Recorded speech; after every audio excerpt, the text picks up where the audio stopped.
जय हिंद दोस्तों, वेलकम है आपको ज्वाइन आर्मी यूट्यूब चैनल में। जैसा कि आप सबको पता है, इस चैनल पे यानी कि ज्वाइन आर्मी इस चैनल पे आपके लिए एक काफ़ी डेडिकेटेड वे में आर्मी की तैयारी कराई जा रही है, जहाँ पे मिलेंगे आपको प्रीवियस ईयर की क्वेश्चन या फिर मॉडल क्वेश्चन, जो कि आपको प्रैक्टिस को और बेहतर और बूस्ट कर सकती है। और यही नहीं, आपको मिलेंगी आर्मी नर्सिंग असिस्टेंट या फिर अग्निवीर हो या फिर वेटनरी या फिर फार्मासिस्ट, ये सारे ट्रेड का विस्तृत जानकारी मिलेंगी, जो कि आपको एक अलग ही ट्रैक पे लेकर जाएगी, जहाँ पे आपकी सिलेक्शन बिल्कुल इजी वे में हो जाएगी। तो देर ना करके मैं आज उस सारे क्वेश्चन को बताऊंगा जो कि आर्मी के एग्ज़ाम में बार बार क्वेश्चन पूछे जाते हैं। तो इस वीडियो में मैं 50 क्वेश्चन का एक सेट लेकर आया हूँ। तो आप सबसे रिक्वेस्ट है कि 50 वीडियो को लास्ट तक देखें, और जो भी चैनल पर नए हैं चैनल को सब्सक्राइब करके और वीडियो को लाइक कर दें। चलिए चलते हैं फर्स्ट क्वेश्चन पे। फर्स्ट क्वेश्चन क्या है कि कोशिका में आयन चैनल का कार्य क्या है। कोशिका में जो आयन चैनल जो होते हैं उसका कार्य क्या होता है। तो उसका कार्य होता है झिल्ली का जो ट्रांसपोर्टेशन होता है, मेम्ब्रेन ट्रांसपोर्टेशन में उसका ये कार्य होता है, जो कि आयन चैनल हेल्प करता है। ठीक है, ये होता है। जैसा कि आप सबको पता है कि इस चैनल पे जैसे कि ये एक क्वेश्चन है, आयन चैनल हेल्प क्या करता है। ठीक है, यानी कि कोशिका में आयन चैनल का कार्य क्या है। तो इसके रिलेटेड जितने भी क्वेश्चन आते हैं, इसके रिलेटेड जितने भी आर्मी में क्वेश्चन आते हैं वो सारे सोल्व करेंगे इजी वे में। तो ये हमारे चैनल का एक सबसे अलग ढंग की तैयारी कराई जाती है। तो इसके रिलेटेड और क्या क्वेश्चन आ सकते हैं वो देखेंगे। तो जैसा कि आपने देख लिया कि कोशिका में आयन चैनल का कार्य क्या है, जो कि झिल्ली को ट्रांसपोर्टेशन करता है, यानी कि मेम्ब्रेन ट्रांसपोर्टेशन में कार्य करता है। इसके रिलेटेड क्वेश्चन ये बन सकता है कि ion channel mainly allow moment करता है, मतलब किस मोमेंट को अलाउ करता है। जैसे क्वेश्चन आया कि आयन चैनल मुख्य रूप से किसका आवागमन कराते हैं। तो किसका आवागमन कराते हैं, आयंस का। ठीक है, आयन, ठीक है, आयंस का आवागमन कराते हैं। तो इसी क्वेश्चन को घुमाकर क्वेश्चन दिया है। दूसरा क्वेश्चन ये हो सकता है कि आयन चैनल कहाँ पाए जाते हैं। तो आयन चैनल पाए जाते हैं सेल मेम्ब्रेन में। सेल मेम्ब्रेन में आयन चैनल पाए जाते हैं। ठीक है, ये है। तो फिर चलते हैं सेकंड क्वेश्चन पे। सेकंड क्वेश्चन क्या है, पौधे में टर्गर प्रेशर किस में सहायक है। जो होता है टर्गर प्रेशर होता है वो किस में सहायक होता है। वो सहायक होते हैं पौधे की कठोरता में, यानी कि प्लांट का जो रिजिडिटी है उसमें टर्गर प्रेशर है वो हेल्प करता है। ठीक है, तो ये क्वेश्चन है। फिर इससे क्वेश्चन क्या बन सकता है कि जो क्वेश्चन ये बन सकता है कि टर्गर प्रेशर जो है किस कारण से होता है। जो टर्गर प्रेशर होता है वो किस कारण से होता है, तो आप सबको पता होना चाहिए, ओस्मोसिस। ओस्मोसिस, ठीक है, यानी कि परासरण। ओस्मोसिस यानी कि परासरण, ये होता है। तो इससे क्वेश्चन क्या आ सकता है, एक क्वेश्चन ये तो हो गया कि पौधे में टर्गर प्रेशर किस में सहायक होता है, तो हो गया पौधों की कठोरता में। ठीक है, ये हो गया। फिर सेकंड क्वेश्चन क्या आ सकता है कि टर्गर दाब जो होता है किस कारण से होता है। तो जब पौधों में ओस्मोसिस होता है यानी कि परासरण होता है, तब टर्गर प्रेशर काम करते हैं, इसी कारण से होता है। ठीक है, ये हो गया। फिर दूसरा क्वेश्चन क्या बन सकता है कि टर्गर दाब जो है उसका हानि क्या है। मतलब जो टर्गर दाब जो है उसके हानि से क्या, मतलब पौधे में क्या इफेक्ट आएंगे, क्या प्रभाव आएंगे। तो क्या होगा, पौधे जो मुरझा जाएंगे, पौधे क्या हो जाएंगे, मुरझा जाएंगे। ठीक है, तो ये होता है टर्गर जो दाब के हानि से होता है। ठीक है, मुरझाना मतलब पौधे में मुरझापन आ जाता है, यानी कि विल्टिंग। विल्टिंग को क्या बोलते हैं, मुरझाना। मैं सारे भाई से रिक्वेस्ट करता हूँ, बार बार बोल रहा हूँ वीडियो में कि प्लीज़ जो भी आर्मी नर्सिंग असिस्टेंट की तैयारी कर रहे हैं या फिर वेटनरी या फिर फार्मा की तैयारी कर रहे हैं, वो भाई प्लीज़ इंग्लिश पे अपना थोड़ा सा फोकस बढ़ाए, क्योंकि आपके एग्ज़ाम तो निकल जाएंगे इस वीडियो के थ्रू, लेकिन आगे चलकर आपको ट्रेनिंग में दिक्कत होंगी। ठीक है, तो इसलिए मैं बार बार रिक्वेस्ट करता हूँ कि आप इंग्लिश पे भी अपना फोकस करो, इंग्लिश में क्वेश्चन पढ़ना स्टार्ट करो, ये सारी चीज़ें स्टार्ट करो। ठीक है, तो ये 2 क्वेश्चन हो गया। फिर चलते नेक्स्ट क्वेश्चन में। मानव में एंटीजन क्या उत्पन्न करता है? मानव में जो एंटीजन होता है वो क्या उत्पन्न करता है? तो उत्पन्न करता है प्रतिरक्षा प्रतिक्रिया, यानी कि इम्यून रिस्पॉन्स जो होता है वो मानव में एंटीजन उत्पन्न करता है। ये हो गया आंसर। इससे अलग और 2 क्वेश्चन क्या बन सकते हैं? इससे 2 क्वेश्चन ये बन सकते हैं कि एंटीजन को कौन पहचानता है? तो एंटीजन को एंटीबॉडी,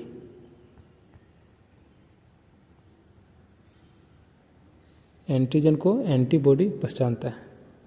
जब हमारे जैसे कि क्वेश्चन आ गया कि एंटीजन को कौन पहचानता है, तो जब हमारे बाहर से माने कि कुछ भी वायरस का हो या फिर बैक्टीरिया हो या फंगल हो या जो भी हो, ठीक है, पैरासाइट्स हो, कुछ भी, तो उसका एंटीजन जब भी हमारे बॉडी में एंट्री करता है तो एंटीबॉडी, हमारे बॉडी क्या करता है, एंटीबॉडी प्रोड्यूस करता है, जिसको एंटीजन को मारता है। ठीक है, तो ऐसा ही होता है हमारे बॉडी में, जब एंटीजन इंटर करेगा तो एंटीबॉडी बनाता है हमारे शरीर और एंटीजन को मारता है। ठीक है, तो इसीलिए हम लोग क्वेश्चन है क्या कि एंटीजन को कौन पहचानता है? तो एंटीजन को पहचानता है एंटीबॉडी और उसको किल कर देता है। तो ऐसा होता है। फिर सेकंड क्वेश्चन क्या आ सकता है कि एंटीजन शरीर में जाकर क्या उत्पन्न करता है? तो स्वाभाविक है, जैसे मैंने बताया कि एंटीजन शरीर में जाकर क्या उत्पन्न करेगा, तो एंटीबॉडी उत्पन्न करेगा, एंटीबॉडी उत्पन्न करेगा। ठीक है, ये है। तो दोनों सेम ही क्वेश्चन है, बस उसका पूछने का टेक्निक अलग है। तो ये क्वेश्चन है मेन। इससे क्वेश्चन हम लोगों ने क्या बनाया, 2 क्वेश्चन बनाया। एक ये हो गया जो कि एंटीजन को कौन पहचानता है, और दूसरा ये हो गया जो कि एंटीजन शरीर में जाकर क्या उत्पन्न करेगा। ठीक है, तो एंटीजन शरीर में जाकर एंटीबॉडी उत्पन्न करेगा और एंटीजन को कौन पहचानता है, तो एंटीबॉडी। तो ऐसे ही सारे क्वेश्चन का 2-2 अल्टरनेट क्वेश्चन हम लोग लेकर चलते हैं, ताकि ये ना पूछकर अगर ये पूछ दिया क्वेश्चन तो आपको सॉल्व करने में इजी हो जाएंगे और आप आर्मी के जो भी एग्ज़ाम हो उसमें आप स्कोर अच्छा कर पाएंगे। ये होता है मेन पर्पस, हमारे यही होते हैं। फिर चलते हैं नेक्स्ट क्वेश्चन में। नेक्स्ट क्वेश्चन क्या है कि साइटोक्रोम किस प्रक्रिया में शामिल है? जो साइटोक्रोम है किस प्रक्रिया में शामिल है? तो होता है श्वसन प्रक्रिया, यानी कि रेस्पिरेशन जो प्रक्रिया है उसमें साइटोक्रोम इन्वॉल्व होते हैं। ये होता है। फिर इससे क्वेश्चन क्या आ सकता है कि साइटोक्रोम जो होता है, ये जो साइटोक्रोम है ये किससे संबंधित है? किससे संबंधित है? तो ये इलेक्ट्रॉन को परिवहन, यानी कि इलेक्ट्रॉन को ट्रांसपोर्टेशन में, यानी कि परिवहन में, इलेक्ट्रॉन को ट्रांसपोर्ट करने से संबंधित है साइटोक्रोम। ठीक है, अब दूसरा क्वेश्चन क्या है, साइटोक्रोम किस प्रक्रिया में शामिल है? तो क्या हो जाएगा, श्वसन प्रक्रिया। ये हो गया। ठीक है, इससे दूसरा क्वेश्चन ये बन सकता है कि साइटोक्रोम कहाँ पाए जाते हैं? जो साइटोक्रोम होता है वो कहाँ पाए जाते हैं? तो माइटोकॉन्ड्रिया,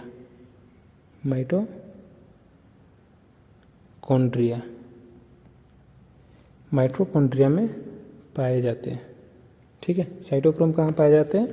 जो साइटोक्रोम है वो कहाँ पाया जाएगा? वो माइटोकॉन्ड्रिया में पाया जाएगा। ठीक है, ये हो गया। फिर चलते हैं नेक्स्ट क्वेश्चन की ओर। नेक्स्ट क्वेश्चन क्या है? माइकोराइजा किसमें सहायक है? माइकोराइजा जो होता है वो खनिज को अवशोषण में, जब खनिज जो माइकोराइजा है उसकी हेल्प से क्या होता है? खनिज का अवशोषण होता है, तो उसी में ये सहायक है। समझ में आ गया? तो ये हो गया। इसका अल्टरनेट क्वेश्चन बन सकता है कि माइकोराइजा किसके बीच सहजीवी संबंध है, यानी कि mycorrhiza is a symbiotic relation between, किसके बीच सहजीवी संबंध है।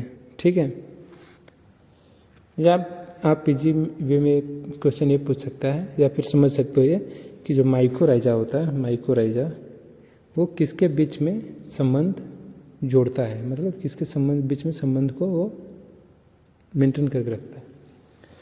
तो वो क्या हो जाएगा? जड़ व कवक। ठीक है, जड़ व कवक के बीच में संबंध को मेंटेन करके रखता है। तो जड़ व कवक इंग्लिश में क्या होगा? रूट एंड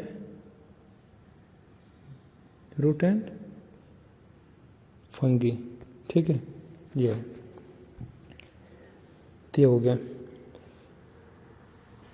इससे दूसरा क्वेश्चन क्या आ सकता है कि माइकोराइजा किसका अवशोषण को बढ़ाता है? जो माइकोराइजा होता है वो किसका अवशोषण को बढ़ाता है? वो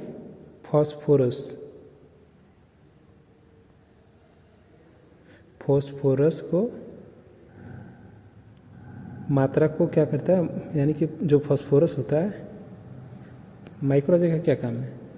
माइकोराइजा जो है वो फॉस्फोरस के अवशोषण को बढ़ा देता है, यानी कि फॉस्फोरस जो है उसके अवशोषण को बढ़ा देता है। ठीक है, फॉस्फोरस। ठीक है, ये होता है।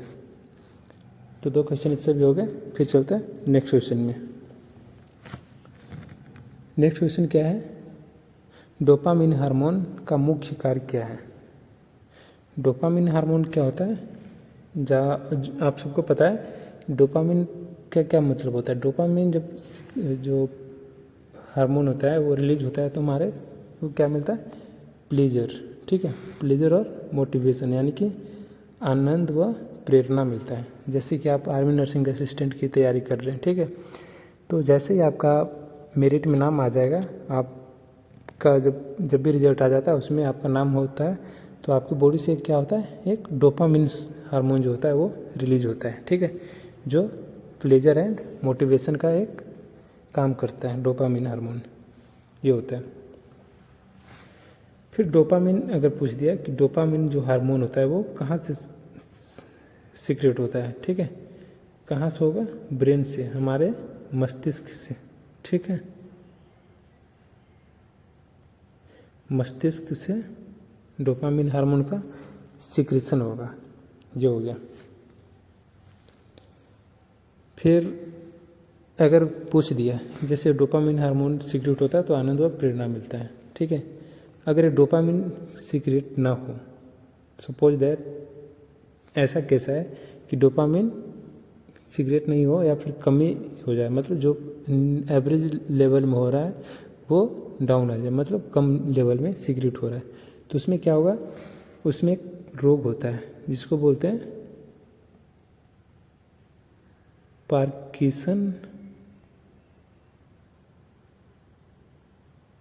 पार्किंसन रोग। क्या बोलेंगे? पार्किंसन।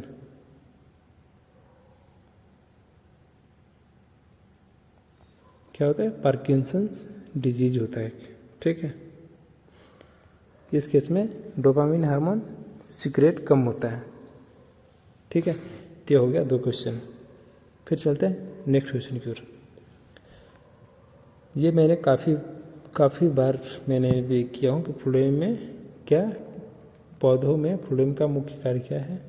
तो वो फूड को ट्रांसपोर्टेशन करता है। लेकिन यहाँ पे कुछ अलग ही क्वेश्चन आया है, ठीक है। तो ये भी देख लेते हैं। जो भी इम्पोर्टेंट क्वेश्चन होंगे मैं आपके लिए ज़रूर लेकर आऊँगा, बस आप बेसब्री से वेट करते रहिए हमारी वीडियो को। और जो भी डेली अपलोडेड हो रहे हैं, क्योंकि हमारे वीडियो डेली अपलोड होते हैं, कभी होता है ऐसा इनकेस अगर टेक्निकल इशू आ जाते हैं तो उसके कारण अपलोड नहीं हो पाते हैं, लेकिन वीडियो डेली अपलोड होते हैं। तो आप बिल्कुल डेली बेसब्री से इंतज़ार करके हमारे वीडियो को देख सकते हैं। और काफ़ी इंपॉर्टेंट वीडियो मिलेंगे जो कि प्रीवियस ईयर के क्वेश्चन को भी इंक्लूड करके हमारे वीडियो बनाई जाती है। काफ़ी एक्सपर्ट्स बैठे होते हैं जो वीडियो को, जो क्वेश्चन को अरेंज करते हैं आपके लिए, ठीक है। तो प्लीज़ बने रहें वीडियो के लास्ट तक। तो क्वेश्चन क्या है कि फ्लोएम का प्रमुख तत्व कौन सा है, यानी कि जो फ्लोएम होता है, जो पौधे में फ्लोएम पाए जाते हैं, उसका प्रमुख तत्व कौन सा है, वो शिवनालिका, शिव ट्यूब है, ठीक है। शिवनालिका ये है फ्लोएम का प्रमुख तत्व। इससे क्वेश्चन क्या आ सकता है कि भोजन का परिवहन कौन करता है पौधे में। तो मैंने पहले ही बताया था कि भोजन का परिवहन फ्लोएम करता है, ठीक है। फ्लोएम करता है भोजन का परिवहन। और जो जाइलम होता है वो मिनरल्स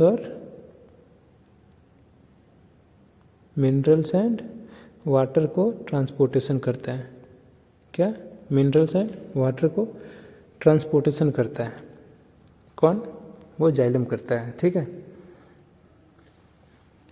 फिर इससे क्वेश्चन एक और क्या बन सकते हैं कि शिवनालिका किससे संबंधित है।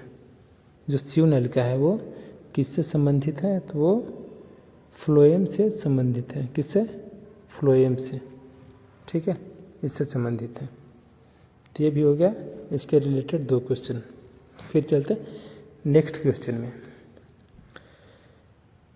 हाँ, नेक्स्ट क्वेश्चन क्या है, 8 नंबर, कंकाल पेशी का नियंत्रण किसके द्वारा होता है। कंकाल पेशी का नियंत्रण किसके द्वारा होता है। तो जो स्केलेटल मसल्स होता है, ठीक है, स्केलेटल मसल्स मतलब कंकाल पेशी, ठीक है। तो कंकाल पेशी का नियंत्रण किसके द्वारा होता है, वो वॉलेंटियरली होता है, यानी स्वैच्छिक नियंत्रण होता है, ठीक है। अपने आप से नियंत्रित करता है कंकाल पेशी, ओके। तो ये है क्वेश्चन। फिर इससे रिलेटेड क्वेश्चन क्या हो सकते हैं, इसके रिलेटेड क्वेश्चन होंगे कि कंकाल पेशी जुड़ी होती है, किससे जुड़ी होती है। तो वो जुड़ी होती है, वो कंकाल पेशी जो होते हैं वो जुड़े होते हैं वो बोन से, यानी कि अस्थि से, ठीक है।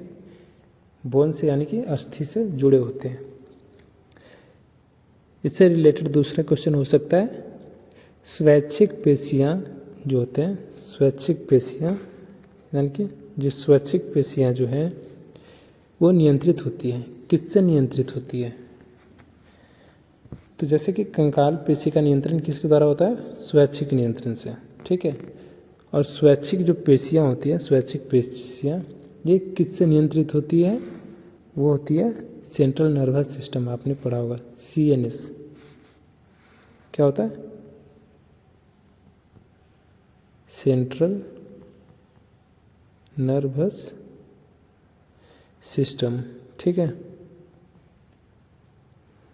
सेंट्रल नर्वस सिस्टम यानी कि केंद्रीय तंत्रिका तंत्र, इसको हिंदी में क्या बोलते हैं, केंद्रीय तंत्रिका तंत्र, ठीक है। तो जो स्वैच्छिक पेशियाँ जो होती है नियंत्रित होती है सेंट्रल नर्वस सिस्टम से, यानी कि केंद्रीय तंत्रिका तंत्र से, ठीक है, ये होता है। फिर चलते हैं नेक्स्ट क्वेश्चन की ओर। नेक्स्ट क्वेश्चन क्या है, जी प्रोटीन का कार्य क्या है। तो ये क्वेश्चन है कि जी प्रोटीन का कार्य क्या है। तो जी प्रोटीन का कार्य होता है सिग्नल को ट्रांसमिशन करने में, यानी कि संकेत को संचार करने में। हमारी बॉडी में जो संकेत का संचार होता है वो जी प्रोटीन का कार्य होता है। ये काफ़ी VIP क्वेश्चन आज के इस सेट में बता रहा हूँ, काफ़ी अच्छे लेवल का क्वेश्चन है, जो कि जो आने वाले एग्ज़ाम में 2026 के एग्ज़ाम जो होंगे नर्सिंग असिस्टेंट का, उसमें पूछे जाने की चांसेस ज़्यादा है। तो जी प्रोटीन का कार्य क्या है, वो संकेत को संचार करता है। इसके रिलेटेड क्वेश्चन क्या आ सकते हैं कि जो जी प्रोटीन होते हैं वो किस में इन्वॉल्व होते हैं, यानी कि किस में शामिल होते हैं। तो जो जी प्रोटीन होते हैं ये इसको हाँ, जो जी प्रोटीन होते हैं वो किस में शामिल होते हैं, वो तो सिग्नल को ट्रांसमिशन में, ठीक है, ये होता है। फिर नेक्स्ट क्वेश्चन ये आ सकता है कि जो जी प्रोटीन होते हैं किसके साथ कार्य करता है। तो ये कार्य करता है रिसेप्टर के साथ, ठीक है, रिसेप्टर के साथ कार्य करता है, यानी कि रिसेप्टर के साथ जाता है जी प्रोटीन और संकेत को संचार करता है। यानी कि कहीं मुझे अगर समझो कि चोट लगा तो वहाँ पे क्या होता है, रिसेप्टर के साथ जाता है जी प्रोटीन और वहाँ पे ये करता है कि वहाँ पे जो जहाँ पे चोट लग रही है वहाँ पे अपने लिम्स यानी कि अपने हाथों से प्रोटेक्ट करो जहाँ पे चोट लग रही है। तो ये है जी प्रोटीन का कार्य। यानी ये नहीं कि चोट लग रही, जो भी रिस्पॉन्सेज जो होते हैं तो जी प्रोटीन को जाने के बाद ही होता है, ठीक है, तो ऐसा होता है। फिर चलते हैं नेक्स्ट क्वेश्चन में। नेक्स्ट क्वेश्चन क्या है कि नास्टिक मोमेंट क्या है। नास्टिक मोमेंट क्या है, तो वह है नॉन डायरेक्शनल मोमेंट, यानी कि दिशा रहित गति होता है, ठीक है। दिशा रहित गति को क्या बोलते हैं, नॉन डायरेक्शनल मोमेंट, ओके, ये होता है। इससे रिलेटेड क्वेश्चन देखेंगे कि जो नैस्टिक गति का उदाहरण क्या है। नैस्टिक गति का उदाहरण क्या होता है,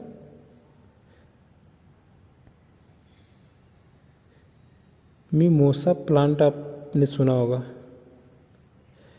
मिमोसा प्लांट, यानी कि मिमोसा प्लांट नहीं सुना होगा तो आपने सुना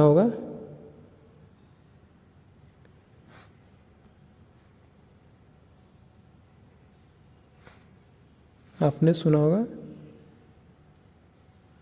छुई मुई। छुई मुई तो सबने सुना होगा। छुई मुई, जो छुई मुई होता है वो एग्जाम्पल होता है नेस्टिक मोमेंट का, ठीक है। तो नेस्टिक मोमेंट क्या है, वो है नॉन डायरेक्शनल मोमेंट है। और जो नेस्टिक गति जो है, नेस्टिक मोमेंट, उसी का एक एग्जाम्पल है छुई मुई, ठीक है, ये है। फिर दूसरा क्वेश्चन देखेंगे। दूसरा क्वेश्चन क्या देखेंगे,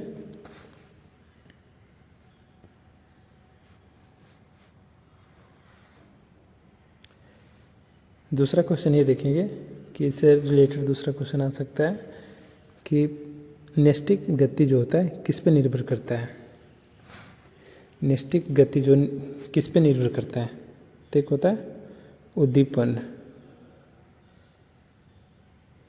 उद्दीपन की तीव्रता,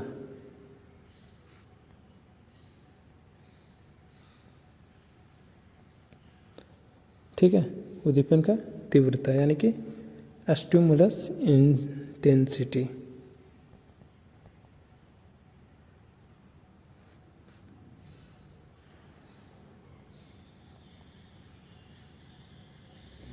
स्टिमुलस इंटेंसिटी, ठीक है, उद्दीपन का तीव्रता इसी पे निर्भर करती है।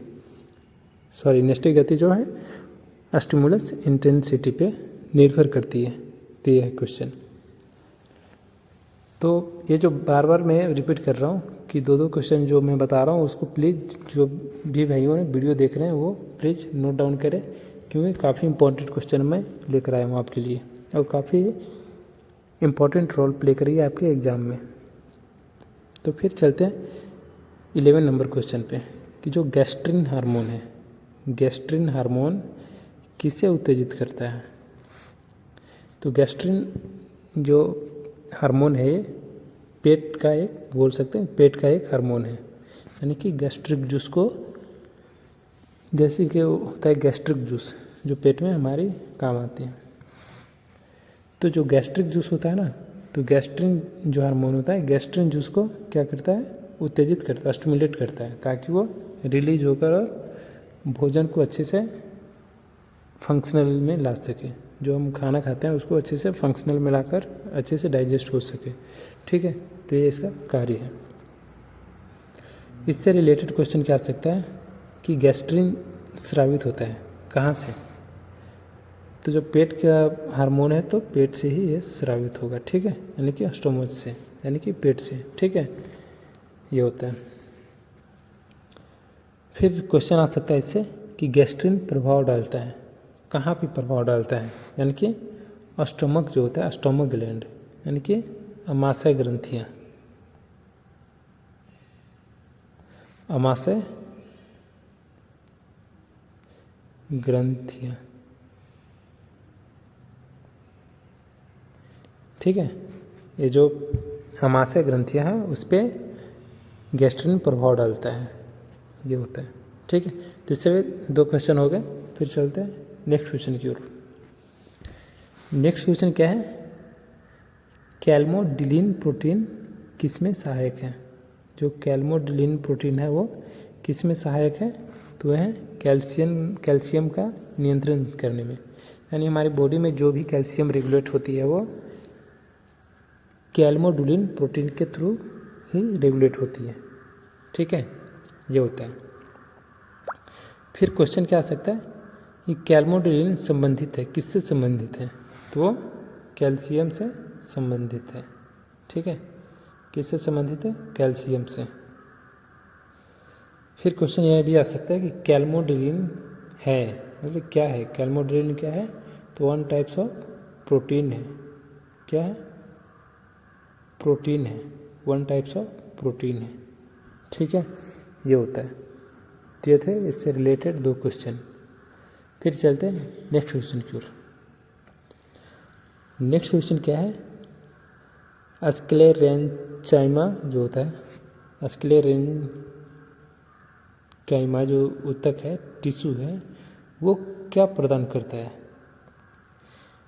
ठीक है, तो जो स्क्लेरेंचाइमा जो टिश्यू है यानी कि ऊतक है, वो यांत्रिक जो होता है, जो मैकेनिकल स्ट्रेंथ होता है उसको मतलब मजबूत करता है। ठीक है, यांत्रिक मजबूती करता है। कौन करता है? स्क्लेरेंचाइमा प्रोवाइड करता है, वो मैकेनिकल स्ट्रेंथ को प्रोवाइड करता है। ये तो फिर इससे रिलेटेड क्वेश्चन क्या आ सकता है? इसी के रिलेटेड क्वेश्चन ये आ सकता है कि जो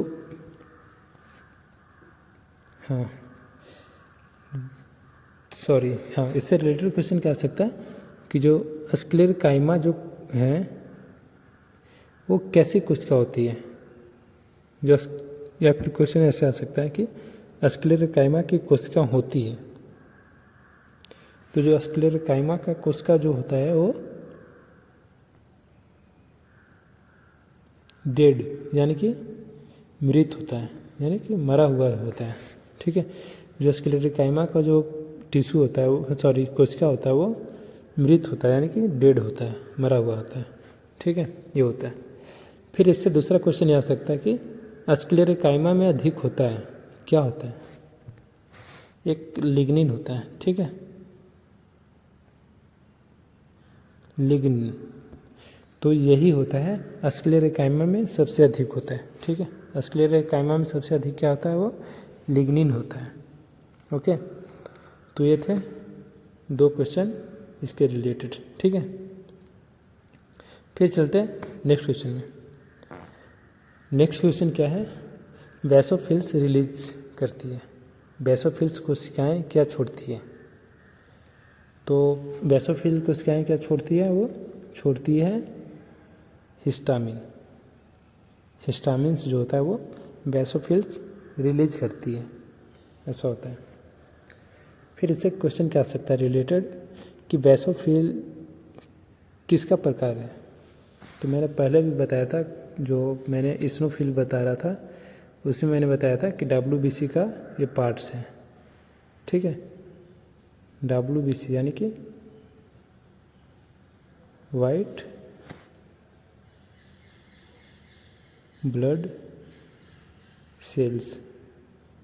ठीक है, जो बेसोफिल्स हैं वो वाइट ब्लड सेल्स का एक टाइप्स है, सब टाइप्स है, ठीक है, सब टाइप्स। तो ये होता है, यानी कि वाइट ब्लड सेल्स यानी कि क्या होता है, श्वेत रक्त कणिकाएं। ओके, तो क्वेश्चन क्या था कि बेसोफिल कोशिकाएं क्या छोड़ती है, वो छोड़ती है हिस्टामिन, ठीक है। इससे रिलेटेड एक और क्वेश्चन आ सकता है कि बेसोफिल शामिल होते हैं, जो बेसोफिल होते हैं वो शामिल होते हैं एलर्जी रिएक्शन में, एलर्जी रिएक्शन में, ठीक है। एलर्जी रिएक्शन में बेसोफिल जो होते हैं वो शामिल होते हैं, ऐसा होता है, ठीक है। फिर चलते हैं नेक्स्ट क्वेश्चन में। फिर नेक्स्ट क्वेश्चन क्या है कि एपोप्टोसिस, एपोप्टोसिस का अर्थ क्या होता है। एपोप्टोसिस का अर्थ क्या होता है, यानी कि नियोजित कोशिका जो होते हैं मृत्यु, जो यानी कि प्रोग्राम्ड सेल डेथ होता है, वो एपोप्टोसिस का एक मीनिंग होता है, यानी कि एक इसका अर्थ होता है, ठीक है। एपोप्टोसिस का अर्थ क्या होता है, नियोजित कोशिका मृत्यु, यानी कि प्रोग्राम्ड सेल डेथ। ओके, ये होता है। इससे क्वेश्चन क्या आ सकता है कि एपोप्टोसिस से होता है, एपोप्टोसिस से क्या होता है, तो जो ऑल मल्टीन्यूक्लियर ऑर्गेनिज्म जो होते हैं वो, जैसे कि क्वेश्चन मैं समझा सकता हूँ ऐसे कि ये क्या है, एपोप्टोसिस का अर्थ क्या है, तो क्या होगा, प्रोग्राम्ड सेल डेथ, ठीक है। तो ये क्वेश्चन आप पूछकर क्वेश्चन ये पूछ दिया कि एपोप्टोसिस होता है मतलब कब होता है, तो जब सभी बहुकोशिकीय जीवों में ये होता है, ठीक है, तब एपोप्टोसिस होता है। ओके, तो आई होप समझ रहे होंगे। फिर सेकंड क्वेश्चन ये आ सकता है कि एपोप्टोसिस नियंत्रित होता है, किसके द्वारा नियंत्रित होता है, तो वो जीन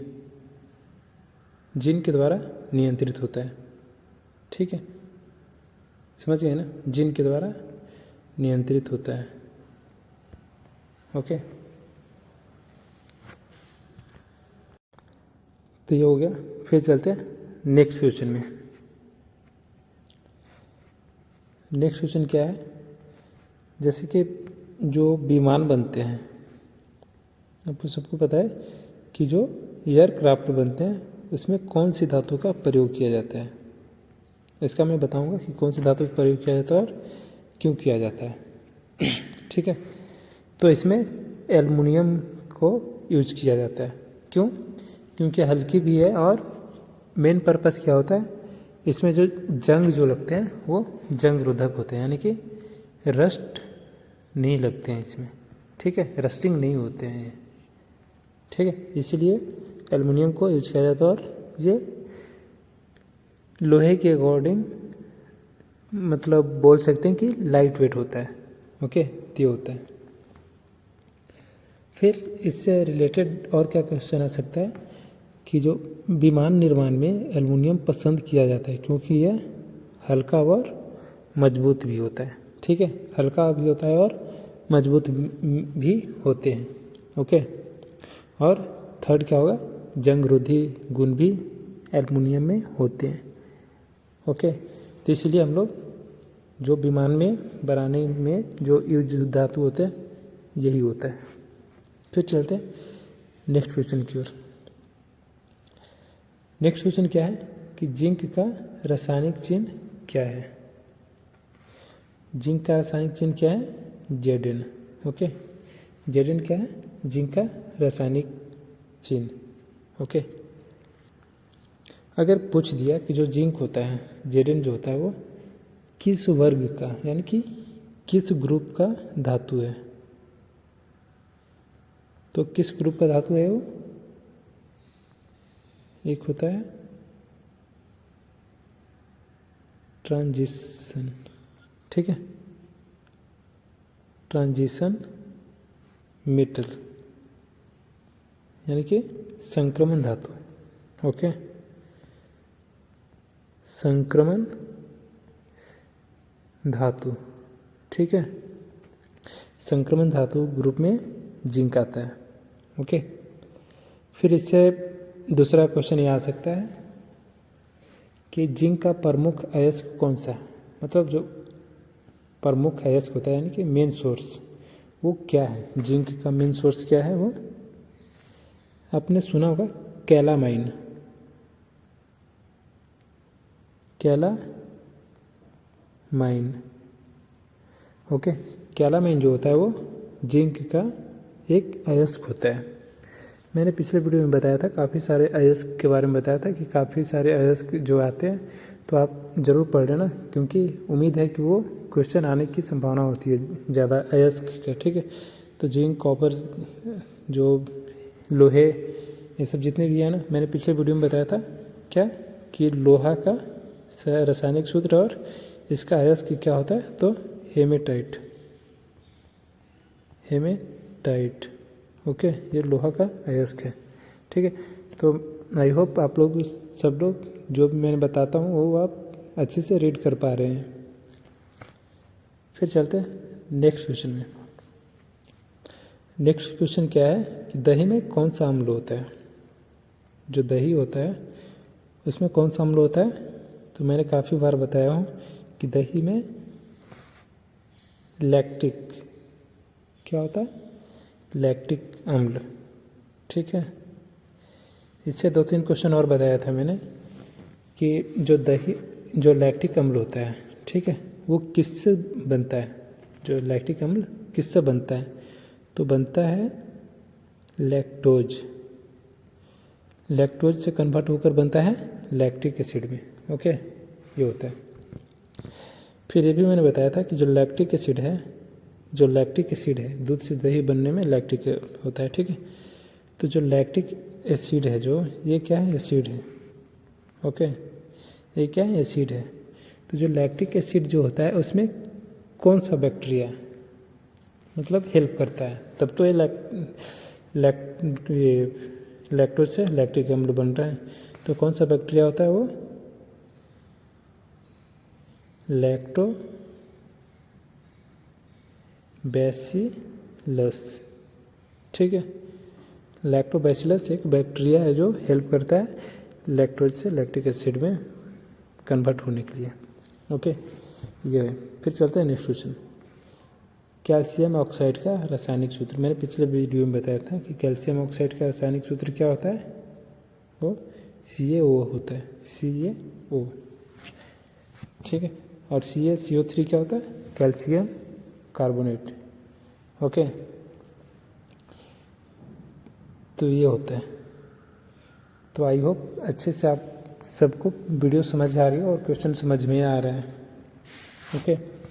फिर चलते हैं इससे रिलेटिव जो क्वेश्चन होंगे उसको मैं बताता हूँ कि कैल्शियम जो ऑक्साइड है यानी कि CaO, कैल्शियम ऑक्साइड को एक और चीज़ से जाना जाता है, वो है क्विक लाइम, यानी कि जिसे हम लोग चूना बोलते हैं। चूना जो होता है क्विक लाइम, कैल्शियम ऑक्साइड को ही बोलते हैं। ये जो कैल्शियम ऑक्साइड है, मैं थोड़ा मिटा देता हूँ बताने के लिए, ठीक है। ये जो कैल्शियम ऑक्साइड है ये वाटर से,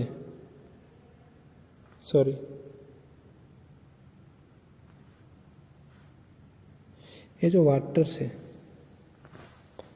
संयोग करके क्या बनाता है, तो बनाता है कैल्शियम हाइड्रोक्साइड, यानी कि ये बनाता है, वाटर से संयोग करके कैल्शियम हाइड्रोक्साइड बनाता है, ठीक है। ये है। फिर चलते हैं नेक्स्ट क्वेश्चन में। तो नेक्स्ट क्वेश्चन क्या है कि पटाखों में कौन सी गैस का प्रयोग किया जाता है। पटाखों में कौन सा गैस का प्रयोग किया जाता है, वो आप सबने पिछले बार पढ़ा भी था, और इसमें काफ़ी क्वेश्चन कन्वर्ट करके आते हैं, मतलब चेंज करके आते हैं कि कलरफुल जो होते हैं वो किस केमिकल के थ्रू होता है, ठीक है। तो ये सारे आते हैं। तो क्वेश्चन क्या है कि पटाखों में कौन सी गैस का प्रयोग होता है, तो है ऑक्सीजन। ठीक है, कौन सा है? ऑक्सीजन गैस का प्रयोग किया जाता है पटाखों में। ओके, इससे क्वेश्चन ये आ सकते हैं कि पटाखे जलते हैं क्योंकि उनमें होता है ऑक्सीजन। ठीक है, ये तो नॉर्मल क्वेश्चन है, ये होता है। फिर क्वेश्चन ये भी आते हैं कि दहन में कौन सी सहायक गैस सहायक होती है। तो ये सारे क्वेश्चन तो मैंने पहले ही वीडियो में बता दिया। तो दहन में भी सहायक होते हैं ऑक्सीजन गैस। ठीक है, और पटाखे जलते हैं क्योंकि उसमें होता है ऑक्सीजन। ओके, तो ये है। तो इजी क्वेश्चन है, आप सबको पता होना चाहिए। फिर नेक्स्ट क्वेश्चन है कि शीशे का रासायनिक चिन्ह क्या है। शीशे का रासायनिक चिन्ह है Pb। क्या है? Pb, यानी कि लेड। ठीक है, इसको और क्या बोलते हैं? लेड। ठीक है, LEAD। ओके, ये है। शीशा को एक और अन्य नाम से जानते हैं, उसको किस नाम से जानते हैं?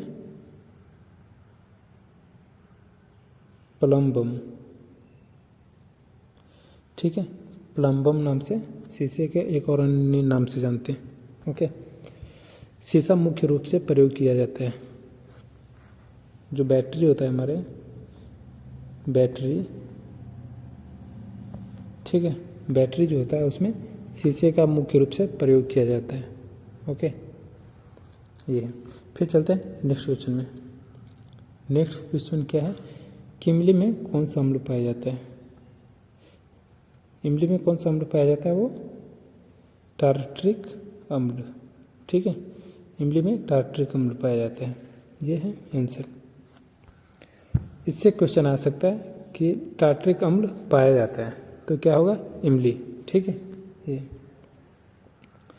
या फिर क्वेश्चन ये भी आ सकता है कि इमली को खट्टा स्वाद कौन सा अम्ल देता है, तो क्या होगा? टार्ट्रिक अम्ल। ओके, तो इससे यही क्वेश्चन बन सकता है। मेनली क्या क्वेश्चन पूछा जाता है कि इमली में कौन सा अम्ल पाया जाता है, तो क्या होगा? टार्ट्रिक अम्ल। इतना ही आप याद रखो। फिर चलते हैं नेक्स्ट क्वेश्चन। नेक्स्ट क्वेश्चन क्या है कि सोडियम कार्बोनेट का सूत्र क्या है। सोडियम कार्बोनेट का सूत्र क्या है? Na2CO3। ठीक है, तो यह है सोडियम कार्बोनेट का केमिकल फॉर्मूला। ओके, फिर इससे रिलेटेड क्वेश्चन आ सकते हैं कि सोडियम कार्बोनेट को कहते हैं, सोडियम कार्बोनेट के एक और किस नाम से जाना जाता है? वो है वाशिंग सोडा।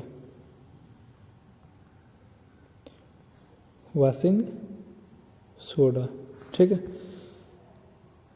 वाशिंग सोडा से दूसरे नाम को जाना जाता है सोडियम कार्बोनेट। ओके, ये है। फिर क्वेश्चन ये आ सकता है कि सोडियम कार्बोनेट का यूज होता है कहाँ पे यूज होता है? वो जो हम लोग ग्लास मेकिंग होता है, यानी कि कांच की जो चीज़ें बनती है उसमें सोडियम कार्बोनेट को यूज किया जाता है। ठीक है, तो ये होता है। फिर चलते हैं नेक्स्ट क्वेश्चन। हाँ, तो अगला क्वेश्चन क्या है? अगला क्वेश्चन, पाइप बनाने में कौन सी धातु प्रयोग होती है। कांच बनाने में कौन सी धातु प्रयोग होती है? वो है लोहा। ठीक है, ये तो नॉर्मल चीज़ है, पाइप डिपेंड करेगा, लेकिन मेनली अगर क्वेश्चन आता है कि पाइप बनाने में कौन सी धातु का प्रयोग किया जाता है, तो जब धातु पूछ दिया ना तो क्या होगा? लोहा। ओके, तो ये याद रखना आप। फिर चलते हैं, इससे रिलेटेड क्वेश्चन क्या आ सकता है कि लोहे की पाइप इसीलिए पसंद की जाती है क्योंकि वह मजबूत और टिकाऊ होता है, यानी कि स्ट्रॉन्ग और ड्यूरेबल होता है, यानी कि टिकाऊ होता है। ठीक है,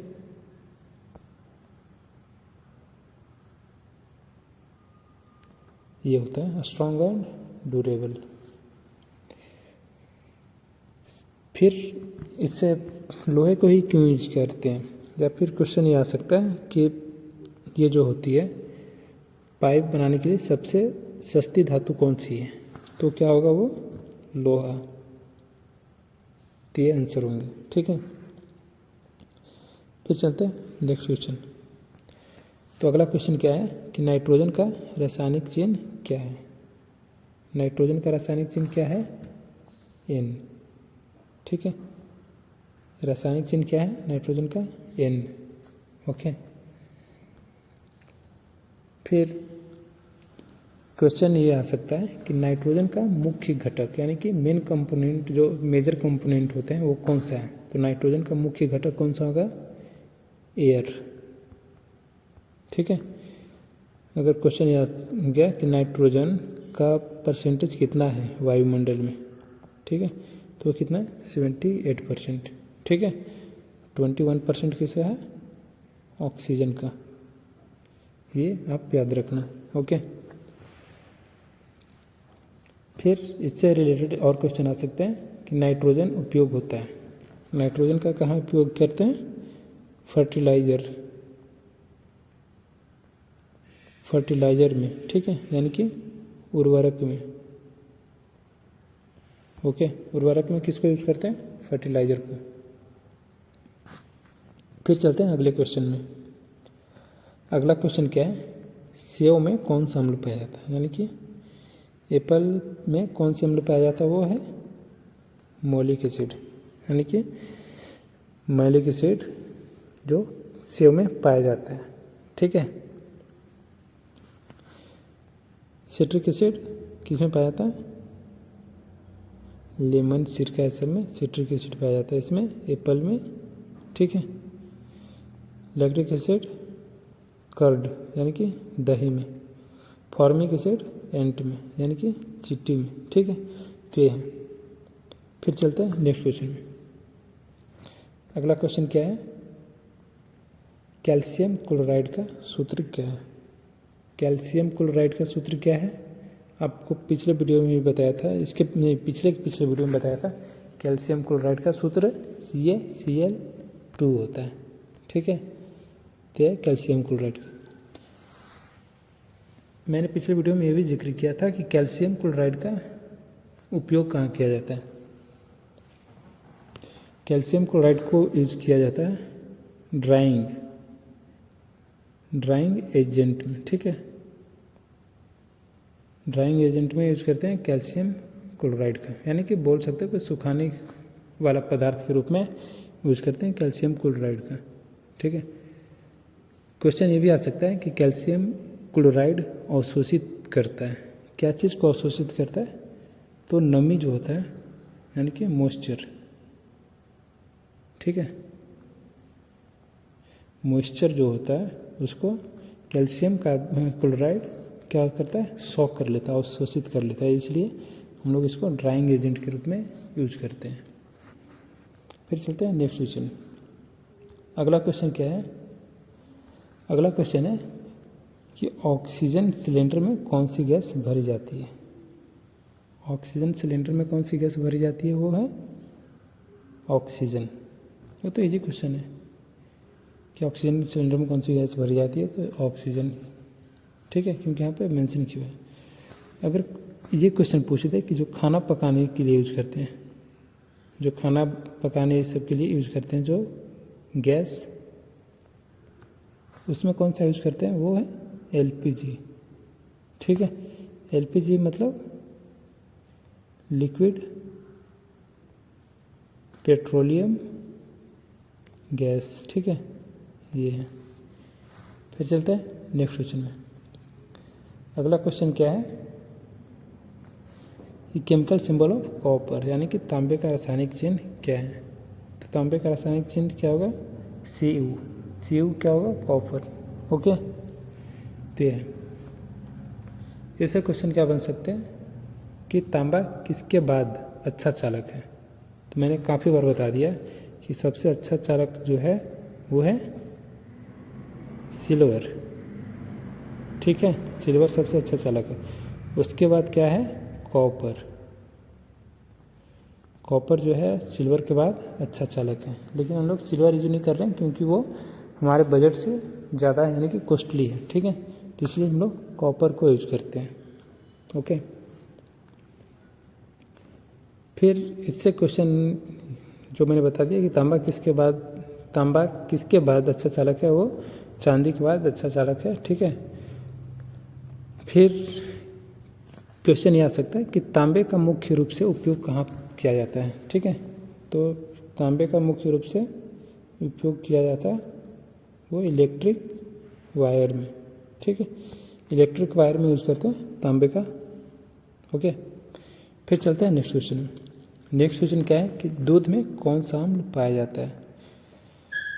दूध में कौन सा अम्ल पाया जाता है, वो है लैक्टिक एसिड, ठीक है। लैक्टिक एसिड जो होता है वो दूध में पाया जाता है, ओके। फिर क्वेश्चन ये आ सकता है कि दूध खट्टा होता है मतलब क्या बनने से। तो लैक्टिक अम्ल से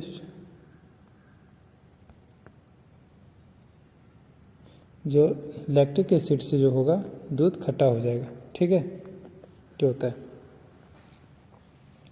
फिर से एक और क्वेश्चन आ सकता है कि दूध में लैक्टिक अम्ल बनाने वाला सूक्ष्म जीव क्या है। तो जैसे कि मैंने पिछले 4 मिनट पहले बताया कि लैक्टोबैसिलस जो है, लैक्टोबैसिलस जो है वो क्या करता है, दूध को खट्टा बनाने में यानी कि दही में कन्वर्ट करता है, ठीक है। तो ये है। फिर चलेंगे अगले क्वेश्चन में। अगला क्वेश्चन क्या है, कौन सा दर्पण सीधा प्रतिबिंब बनाता है। ये क्या है, फिजिक्स का क्वेश्चन है, ठीक है। कि कौन सा दर्पण सीधा प्रतिबिंब बनाता है यानी कि इरेक्ट इमेज बनाता है। तो कौन सा मिरर है, ठीक है। तो जैसे कि मैंने पिछले वीडियो में बताया था कि दर्पण से एक क्वेश्चन जरूर आते हैं, तो दर्पण से या फिर लेंस से बिल्कुल क्वेश्चन आप मिस ना करें, ठीक है। तो इसमें क्या है कि कौन सा दर्पण सीधा प्रतिबिंब बनाता है। तो सीधा प्रतिबिंब कौन बनाता है, वो है concave mirror, okay. Concave mirror सीधा प्रतिबिंब बनाता है यानी कि इरेक्ट इमेज बनाता है। फिर अगला क्वेश्चन क्या हो सकता है, सॉरी इससे रिलेटेड क्वेश्चन देखेंगे क्योंकि इससे रिलेटेड क्वेश्चन काफ़ी ज़्यादा ही आते हैं। इससे रिलेटेड क्वेश्चन ये होगा कि जैसे कि पूछ सकता है उत्तल दर्पण रियर व्यू, जो उत्तल दर्पण रियर व्यू के रूप में उपयोग होता है, क्यों होता है। जो उत्तल दर्पण होता है वो रियर व्यू के रूप में उपयोग होता है। वो क्यों होता है, क्योंकि वह क्या होता है, वाइड फील्ड देता है, मतलब बड़ा दृश्य देता है। बड़ा दृश्य यानी कि बड़ा दृश्य बोल सकते हैं या वाइड व्यू, ठीक है। क्योंकि जो ऑब्जेक्ट होता है, मेन जो ऑब्जेक्ट होता है उससे बड़ा दृश्य देता है, इसलिए हम लोग उत्तल दर्पण को रियर व्यू के रूप में उपयोग किए जाते हैं, ठीक है, इसलिए होते हैं। फिर इससे एक और क्वेश्चन बन सकता है उत्तल दर्पण द्वारा बना प्रतिबिंब होता है। ये क्वेश्चन तो एक बार मुझे जहाँ तक याद है एक बार पूछा गया है, लेकिन जीडी में भी काफ़ी बार क्वेश्चन पूछा जाने वाला क्वेश्चन मैं बता रहा हूँ कौन सा है, ठीक है। जीडी में भी और नर्सिंग में भी काफ़ी बार क्वेश्चन पूछे जाने वाला है, वो है ये जो उत्तल दर्पण होता है। उत्तल दर्पण के द्वारा बना प्रतिबिंब, उत्तल दर्पण के द्वारा बना प्रतिबिंब कैसा होता है।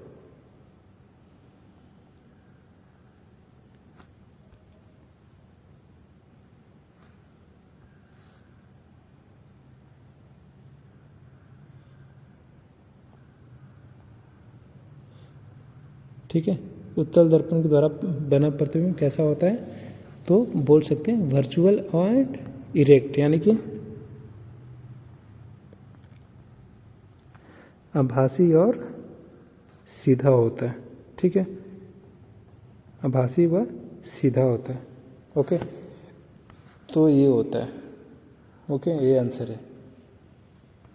तो लेंस और मिरर से काफ़ी क्वेश्चन आते हैं, तो इसको आप मिस मत करना, जरूर पढ़ना। फिर नेक्स्ट क्वेश्चन है पानी का क्वथनांक, यानी कि बॉइलिंग पॉइंट क्या होता है वाटर का। तो आप सबको पता है कि वाटर का बॉइलिंग पॉइंट होता है 100 डिग्री सेल्सियस, यानी कि 100 डिग्री सेल्सियस में पानी वेपर में बनकर और उड़ जाएंगे वायुमंडल में। ओके, ये होता है। क्वेश्चन ये आ सकता है कि पानी का क्वथनांक घटता है जब प्रेशर डिक्रीज होता है, यानी कि जो प्रेशर जब घटता है, जो प्रेशर जब घटता है तो क्या होगा, प्रेशर जब घट रहा है तो पानी का क्वथनांक यानी कि उसका बॉइलिंग पॉइंट बढ़ेगा। ओके, ये होता है। इसे एक और क्वेश्चन आ सकता है कि ऊंचाई वाले स्थान पर पानी उबलता है, तो ऊंचाई वाले स्थान पर जब जाएंगे हैं आप, यानी कि ऊंचाई वाले स्थान पर जाएंगे यानी पहाड़ सब पे, हिल्स एरिया सब पे, तो 100 डिग्री सेल्सियस से कम में ही पानी बॉयल होने लगेंगे। लेकिन नॉर्मल जो हमारे जो समुद्र सतह में होते हैं तो वहाँ पे 100 डिग्री सेल्सियस चाहिए पानी को बॉइलिंग पॉइंट के लिए। ओके, तो ये क्वेश्चन है। आई होप अच्छा से आप समझ गए होंगे। फिर चलते हैं नेक्स्ट क्वेश्चन। अगले क्वेश्चन क्या है, कौन सी तरंग को माध्यम की आवश्यकता होती है, यानी कि कौन सी तरंग, यानी कि किस वेव को माध्यम की आवश्यकता होती है, तो कौन सी तरंग है, तो वो है ध्वनि तरंग, यानी कि साउंड को एक मीडियम की ज़रूरी होती है। मैंने पिछले बार भी बोला था कि साउंड को एक मीडियम की ज़रूरी है, लेकिन वो लाइट को यानी कि प्रकाश को कोई मीडियम की ज़रूरी नहीं है। ओके, फिर चलते हैं इसके रिलेटेड क्वेश्चन देखते हैं। इसका रिलेटेड क्वेश्चन क्या होगा कि ध्वनि तरंग होती है, ध्वनि तरंग क्या होती है, लॉन्गिट्यूडिनल। लॉन्गिट्यूडिनल मतलब क्या होता है,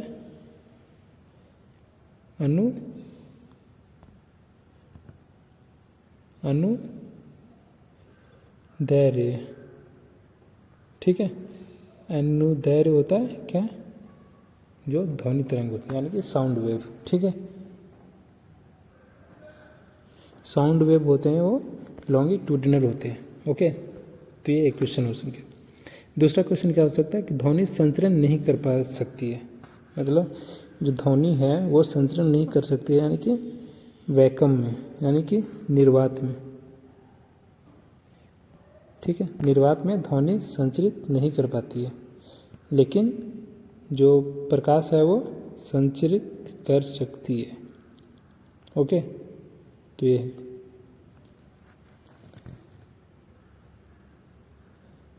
फिर नेक्स्ट क्वेश्चन देखेंगे। नेक्स्ट क्वेश्चन क्या है कि विद्युत आवेश की इकाई क्या है। विद्युत आवेश जो होते हैं उसका इकाई क्या होता है, वो होते हैं ए, यानी कि कूलम्ब। विद्युत आवेश का इकाई होता है, यानी कि ऐसा यूनिट होते हैं कूलम्ब। ठीक है, कूलम्ब होते हैं वो विद्युत आवेश का इकाई होते हैं। इससे क्वेश्चन क्या आ सकता है कि विद्युत आवेश का ऐसा ही इकाई क्या होगा, तो भी कूलम्ब होगा। यानी कि यहाँ विद्युत आवेश का इकाई पूछते हैं या फिर ऐसा ही इकाई पूछते हैं, दोनों एक ही होते हैं, तो होगा कूलम्ब। ठीक है, अगर एक क्वेश्चन पूछ दिया कि एक कूलम्ब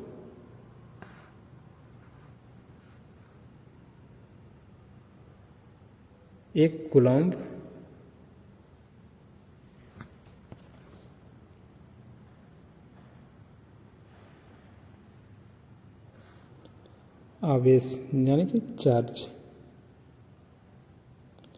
एक कूलम्ब आवेश के किसके बराबर होता है, यानी कि किसके बराबर होगा, तो चार्ज कितना होगा इस पे चार्ज होगा, वो होगा 6.25 इंटू 10⁸ जितना होगा एक कूलम्ब आवेश के बराबर। ठीक है, इतना इलेक्ट्रॉन होंगे। ठीक है, एक कूलम्ब चार्ज का मतलब कितना इलेक्ट्रॉन होगा, 6.25 इंटू 10⁸ इलेक्ट्रॉन।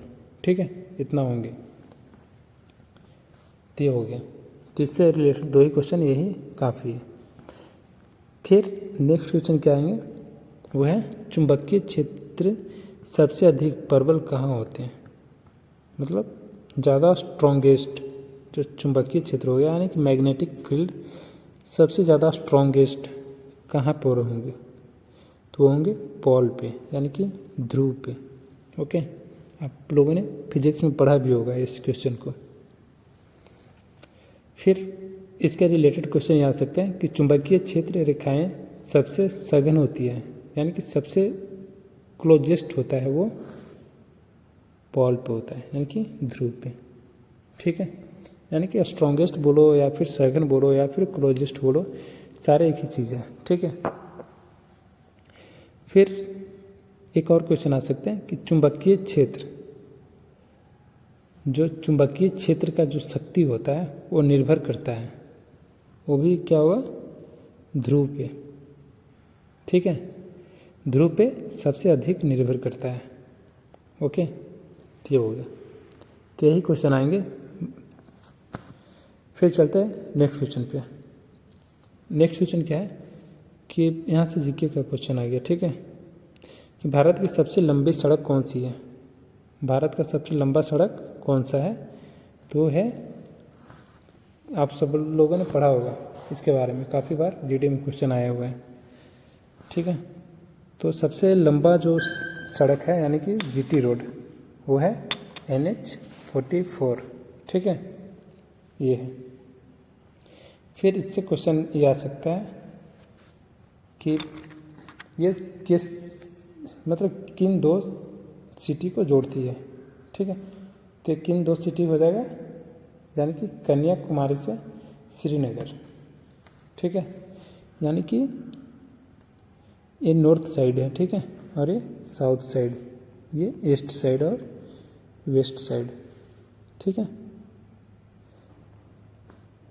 तो यहाँ क्या है, कन्याकुमारी, कन्याकुमारी। ठीक है, यहाँ क्या है, श्रीनगर। ओके, ये तो जो NH-44 है, नेशनल हाईवे 44।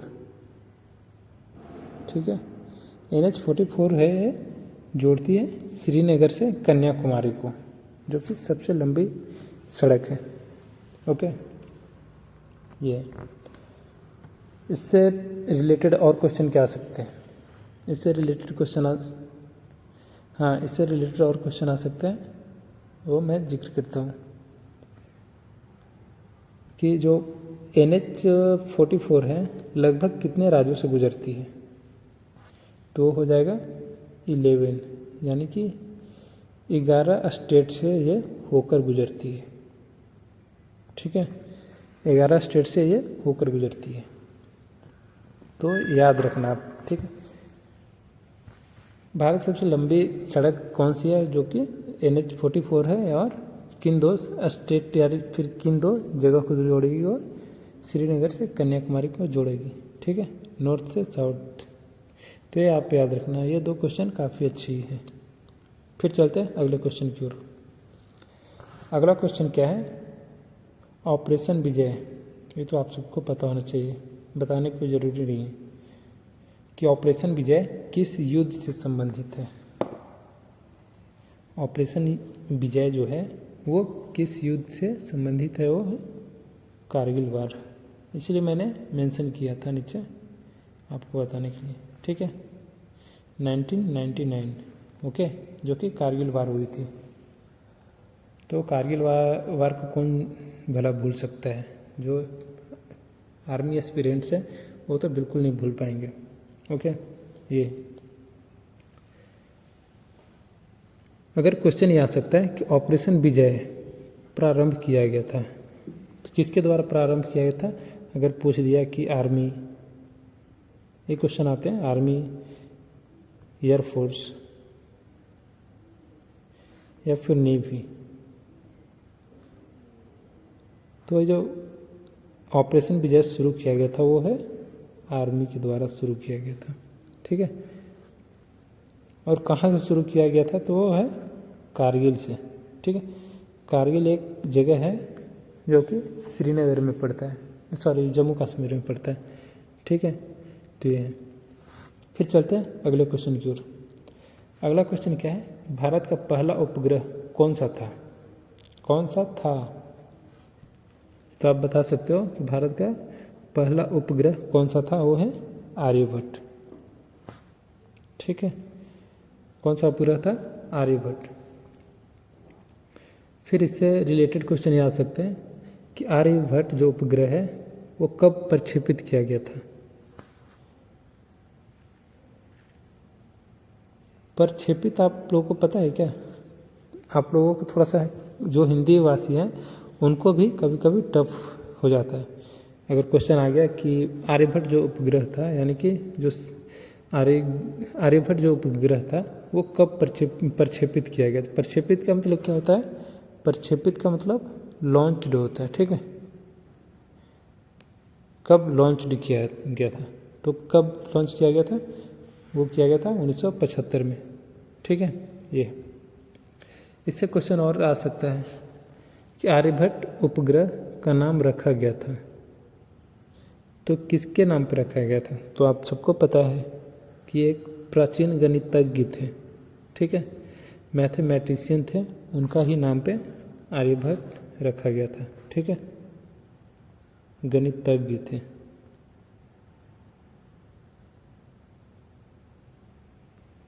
ठीक है, तो उनके नाम पे ये रखा गया था। ओके, फिर इससे क्वेश्चन और तो आई होप नहीं बन सकते हैं। फिर चलते हैं अगले क्वेश्चन की ओर। थार मरुस्थल किस राज्य में स्थित है? जो थार मरुस्थल है वो किस राज्य में स्थित है? वो है राजस्थान। राजस्थान में थार मरुस्थल स्थित है, ठीक है। तो अगर पूछा गया कि थार मरुस्थल को ही, मतलब अगर क्वेश्चन आ गया कि सबसे महान भारतीय मरुस्थल किसको बोला जाता है, यानी सबसे बड़ा भी बोल सकते हो कि सबसे बड़ा मरुस्थल कौन सा है इंडियन, तो है थार, ठीक है। थार मरुस्थल सबसे बड़ा मरुस्थल है इंडिया का। ओके,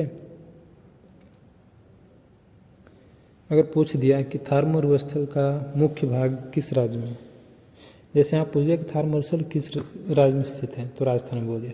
अगर ये ना पूछकर अगर पूछ दिया कि थार मरुस्थल का मुख्य भाग किस राज्य में, ठीक है, तो होगा राजस्थान में, ठीक है। तो ये क्वेश्चन है। फिर चलते हैं अगले क्वेश्चन में। भारत का सबसे ऊंचा बांध कौन सा है? भारत का सबसे ऊंचा बांध कौन सा है? तो आप सबको पता होना चाहिए कि टिहरी बांध जो है भारत का सबसे ऊंचा बांध है। ओके, ये तो इसके रिलेटेड क्वेश्चन और क्या बन सकता है कि टिहरी बांध बना था, टिहरी बांध बना है वो किस नदी पे बना है?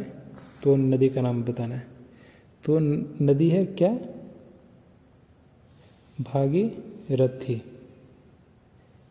भागीरथी नदी है, उस पर टिहरी बांध बना हुआ है, ठीक है। अगर पूछ दिया कि ये किस स्टेट में, यानी कि भागीरथी जो है बांध या फिर टिहरी सबसे ऊंचा बांध जो है टिहरी, वो किस स्टेट में है? तो है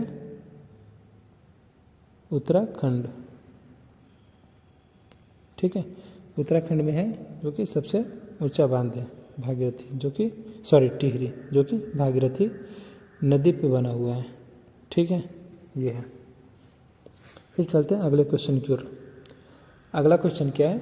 संयुक्त राष्ट्र संघ, यूनियन नेशन ऑर्गेनाइजेशन, इसका यूएनओ जो है, यूएनओ का हेडक्वार्टर कहाँ है? यूएनओ का हेडक्वार्टर कहाँ पे है? वो है न्यूयॉर्क में, ठीक है। न्यूयॉर्क में है यूएनओ का मुख्यालय। ओके, अगर पूछ दिया कि संयुक्त राष्ट्र संघ जो यूएनओ है, संयुक्त राष्ट्र संघ यूएनओ है, इसकी स्थापना कब हुई थी? इस्टेब्लिश्ड कब हुआ था? तो इस्टेब्लिश्ड हुआ था 1945। ये क्वेश्चन आया हुआ है कब? 2019 का नर्सिंग का एग्ज़ाम में, ठीक है। नर्सिंग असिस्टेंट का एग्ज़ाम में आया है, जो कि 2019 का क्वेश्चन है। तो संयुक्त राष्ट्र संघ का मुख्यालय कहाँ है? वो है 1945 में।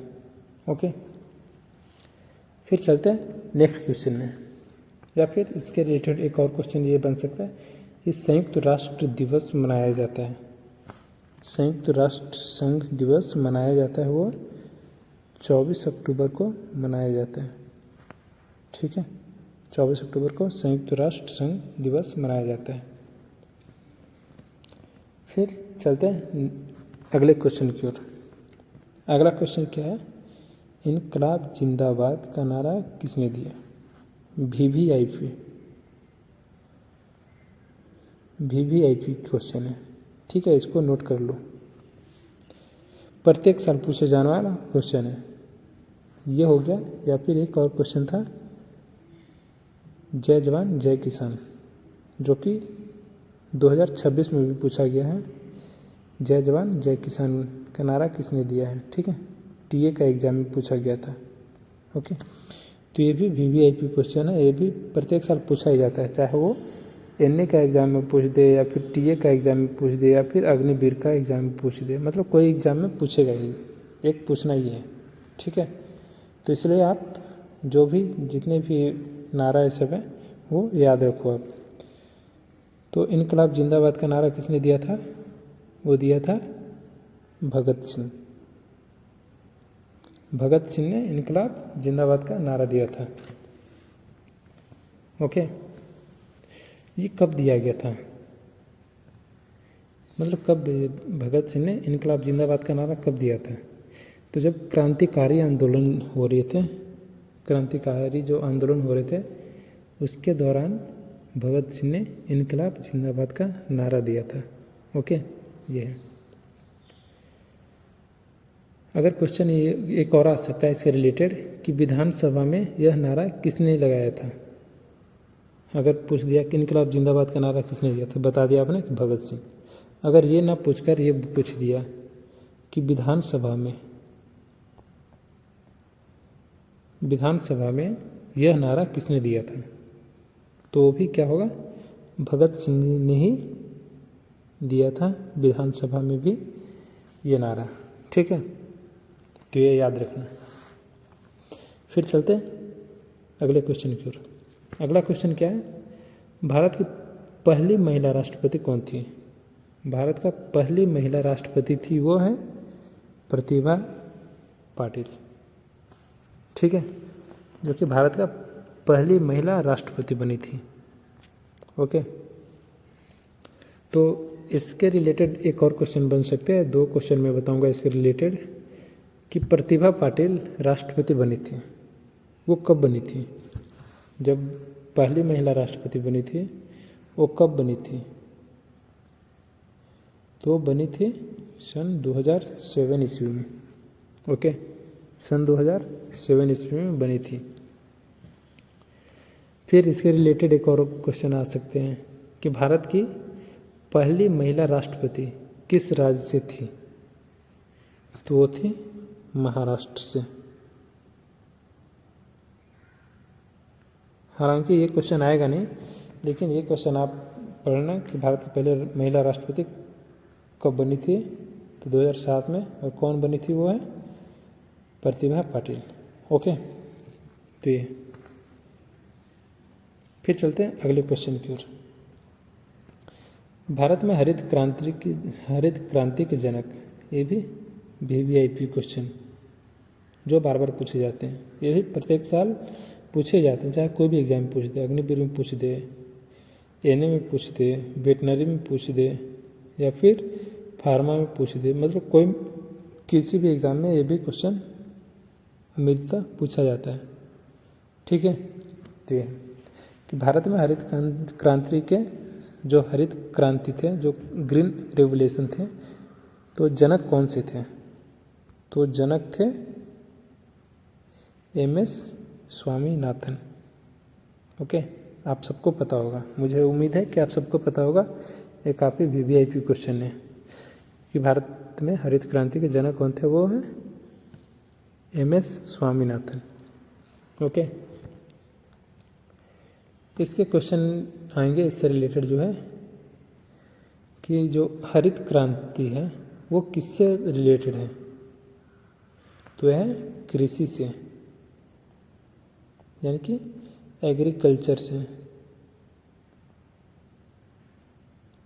ठीक है, एग्रीकल्चर से रिलेटेड है। ओके। फिर इससे रिलेटेड इससे और क्वेश्चन आ सकते हैं कि उच्च जो उत्पादक किस में लाई गई, मतलब जो उच्च यानी कि हाई यील्डिंग वैरायटी किस में लाई गई, तो चावल और गेहूं में लाई गई थी। चावल व गेहूं में,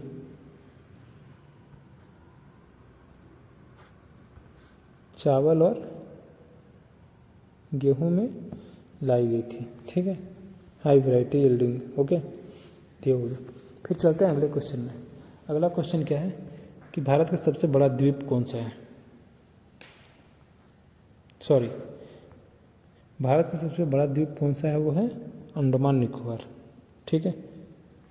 अंडमान निकोबार सबसे बड़ा द्वीप है भारत का, ठीक है, लक्षद्वीप नहीं होंगे। अंडमान निकोबार सबसे बड़ा द्वीप है भारत का, ओके, तो याद रखना आप। इसके रिलेटेड क्वेश्चन आएंगे कि अंडमान निकोबार कहाँ स्थित है। अंडमान निकोबार स्थित है bay of Bengal, bay of Bengal यानी कि बंगाल की खाड़ी में, बंगाल की खाड़ी में, ओके, जो कि अंडमान निकोबार स्थित है। फिर अगले क्वेश्चन क्या हो सकते हैं कि अंडमान समूह का सबसे बड़ा द्वीप कौन सा है। अंडमान जैसे ये बे ऑफ बंगाल है, इसका भी एक समूह होता है, तो उसमें सबसे बड़ा द्वीप कौन सा है, तो है ग्रेट अंडमान, ठीक है। ग्रेट अंडमान सबसे बड़ा द्वीप है जो कि अंडमान समूह का है, ओके, तो ये। फिर चलते हैं नेक्स्ट क्वेश्चन में। हाँ, तो नेक्स्ट क्वेश्चन क्या आ गया, मैथ का, ठीक है। इसमें आज का इस सेट में मैंने रीजनिंग का क्वेश्चन नहीं ऐड किया हूँ, 5 क्वेश्चन सिर्फ मैथ का होगा, ओके। तो स्टडी करेंगे इसका। क्या है क्वेश्चन कि 1000 पर 10% वार्षिक दर से 2 वर्ष का साधारण ब्याज कितना होगा। तो ऐसे क्वेश्चन आते हैं, तो सॉल्व करने का कोई मैटर नहीं बनता, आप सबको पता होगा। इतने इजी क्वेश्चन आएंगे तो इसके लिए 10 सेकंड भी ज़्यादा है, ठीक है। तो बताने के लिए मैं बता देता हूँ जिन भाइयों को शॉर्ट सर्किट, अगर ये सब क्वेश्चन को मैं बिल्कुल रिक्वेस्ट करूँगा, ये सब जितने भी क्वेश्चन है ना, इसको फार्मूला ऐड नहीं करना है, ठीक है। होपलेस नहीं होना, पैनिक नहीं होना, इजी से बना देना है। जैसे कि क्वेश्चन समझ लो आप कि 1000 पर 10% की वार्षिक दर से 2 वर्ष का साधारण ब्याज पूछ रहा है, ठीक है। कंपाउंड इंटरेस्ट नहीं पूछ रहा है, चक्रवृद्धि ब्याज नहीं पूछ रहा है, क्या पूछ रहा है, साधारण ब्याज।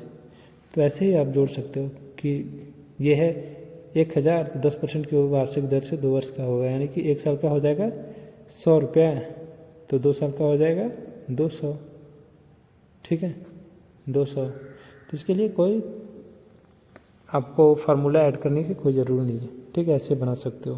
क्या हो जाएगा 200। फिर चलते हैं अगले क्वेश्चन। तो आप एक बात को मैं बता दूं, बहुत सारे भाइयों को पता होगा कि ये इजी क्वेश्चन पूछे जा रहे हैं, मतलब इजी क्वेश्चन आप बता रहे हो, लेकिन मैं इजी क्वेश्चन नहीं बता रहा हूँ, यही क्वेश्चन ही है, इजी क्वेश्चन ही आते हैं, यही सिलेबस ही है, यही आपको लेवल ही रहेगा जो कि पूछा जाएगा। तो आप टॉप लेवल की स्टडी ना करें, रिक्वेस्ट कर रहा हूँ मैं, टॉप लेवल का स्टडी ना करें, यही क्वेश्चन नहीं आएंगे आपको। जो भी एग्ज़ाम एक बार दे चुके हैं उन भाइयों को पता होगा कि केमिस्ट्री और बायो, यही 2 सब्जेक्ट आपको थोड़ी सी अच्छे से डीप में पढ़ना है, बाकी आपको सारे यही लेवल के आएंगे, और जो लेवल का आते हैं वही क्वेश्चन मैं आपको दे रहा हूँ, सारे क्वेश्चन, ठीक है। तो ये है। तो अगला क्वेश्चन क्या है कि एक कक्षा में लड़कों और लड़कियां के अनुपात 3:2 है, यानी कि बॉय और, यहाँ पे रेशियो लगा देता हूँ मैं,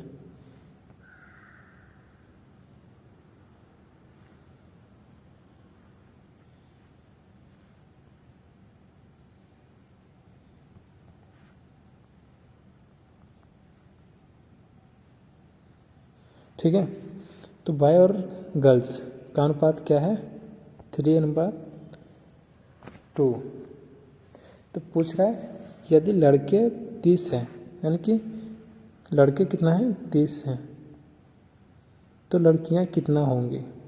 ठीक है, कितना होंगे मतलब क्या? तो ये तो इजी क्वेश्चन है, ऐसे ही देख कर बन गया कि जब लड़के 3 = 30 है तो लड़कियां कितना होंगी? 2 = 20।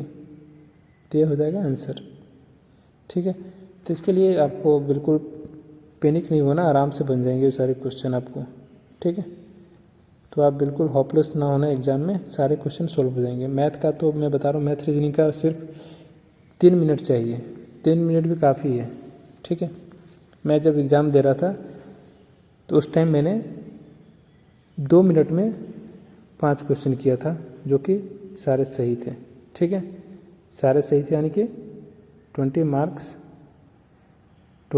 मैंने सिर्फ मैथ का क्वेश्चन से लिया था। ठीक है, और मैंने किया था 47 क्वेश्चन मैंने सही किया था। 47 क्वेश्चन मैंने सही किया था। ठीक है, आउट ऑफ 50। तो आप समझ सकते हो मैंने 47 किया ही था, जिसमें 47 सही थे, मैंने और अटेम्प्ट नहीं किया था। तो ये फिर इसको सॉल्व करते हैं। ठीक है, ये क्वेश्चन को सॉल्व करते हैं पहले। तो क्वेश्चन क्या है कि 5 किलोमीटर घंटे की चाल से 20 किलोमीटर दूरी तय करने में कितने समय लगते हैं? एक क्वेश्चन में क्या बनाओगे आप, क्या सॉल्व करोगे, ये तो देख कर पता चल रहा है। फिर अगले क्वेश्चन चलते हैं। 6 और 8 का एलसीएम क्या है? तो ऐसे क्वेश्चन आएंगे तो कैसे चलेगा? ये सब क्वेश्चन को बस देख कर, क्योंकि ये सब नर्सरी का क्वेश्चन है, नर्सरी में जो बच्चे पढ़ रहे हैं ना, वो सब क्वेश्चन ये सॉल्व करते हैं। ठीक है, तो देख कर ही पता चलता है ये सबका आंसर। फिर ये देखो, एक क्वेश्चन है, ये सब क्या है? 200 में खरीदी वस्तु को 240 में बेच दिया, तो लाभ कितना होगा? तो आप ऐसे भी निकाल सकते हो कि 200 में खरीदा था और 240 में बेच दिया, तो इसमें कितना प्रॉफिट कितना हुआ? 40 रुपया। तो ऐसे भी बता सकते हो कि 200 में 40 हो रहा है तो 100 में होगा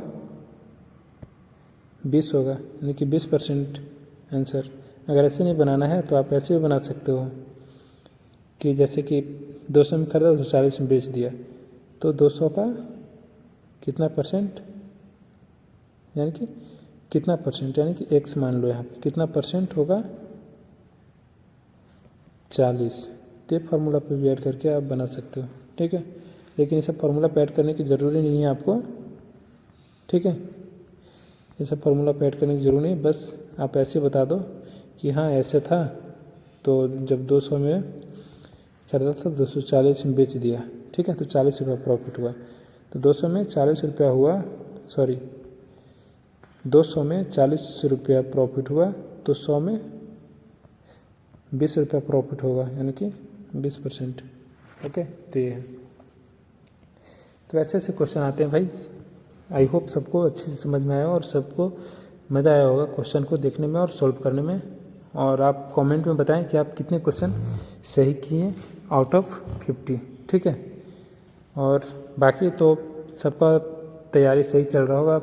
जैसे आप सबको पता है कि आर्मी नर्सिंग असिस्टेंट का जो एग्ज़ाम होने वाला था, जो सेंट्रल भर्ती का, उसका एक्सटेंड होकर अप्रैल में चला गया है डेट। ठीक है, तो जो भी तैयारी कर रहे हो एएमसी सेंटर का, उसके लिए अच्छी अपॉर्चुनिटी मिली है। अपॉर्चुनिटी तो सबके लिए मिली होगी, लेकिन जो पढ़ने वाले होंगे उनके लिए थोड़ा सा वही रहेंगे। जो नहीं पढ़ने वाला होंगे, जो नहीं पढ़ रहे होंगे, तैयारी नहीं कर रहे होंगे, उनके लिए अभी गोल्डन अपॉर्चुनिटी है। क्यों? क्योंकि उनके लिए एक टाइम मिल गया होंगे। ठीक है, उनके लिए एक गोल्डन अपॉर्चुनिटी इसलिए है कि उनको टाइम मिल गया होगा कि वो अपना स्कोर हाई करे। ठीक है, ओके, तो इतना ही, फिर मिलते हैं नेक्स्ट वीडियो में। ओके। अगर किसी भाई को कोई नीड है, किसी टॉपिक पे वीडियो चाहिए तो प्लीज़ कमेंट बॉक्स में मेंशन कर दे, मैं उसके लिए उस वीडियो लेकर आऊँगा। बाकी आज के लिए इतना ही, फिर मिलता है नेक्स्ट वीडियो में। जय हिंद, जय भारत।